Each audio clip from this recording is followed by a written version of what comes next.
मैं यहां नौकरी करने नहीं आया हूं, कतई नहीं कि अगर वो करेगा तो भोगतेगा भी फिर।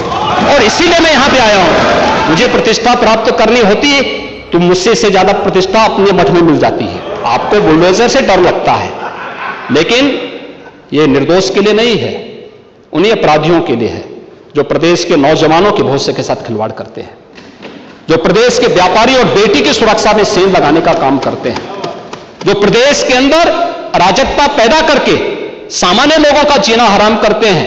मेरा दायित्व बनता, मैं यहां नौकरी करने नहीं आया हूं, कतई नहीं।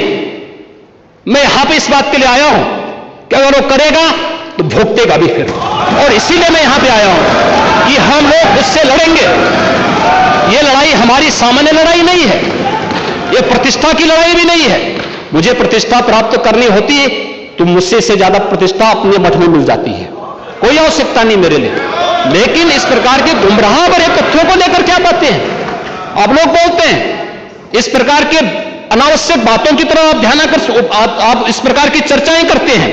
लेकिन मैं कहना चाहूंगा, और अंत में मैं केवल एक ही बात कहना चाहूंगा, एक काट की हंडिया बार बार नहीं चढ़ने वाली है, तो उसका समय पूरा हो गया है, अब नहीं चलने वाला है।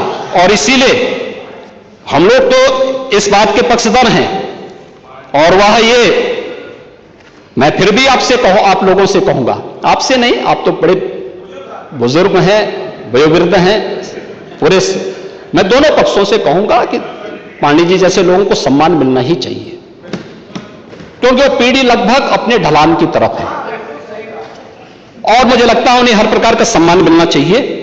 लेकिन हम लोग जो भी योजना बनाते हैं यह धरती पर पांव रख करके बनाते हैं, व्यवहारिक जगत का। मैं आपकी बात को इसलिए सुन रहा था, मैंने एक भी बार आपको डिस्टर्ब इसलिए नहीं किया क्योंकि मैं जानता था कि आप जमीन पर रह करके सारी बातों को यहां व्यवहारिक स्तर पर बोलते हैं।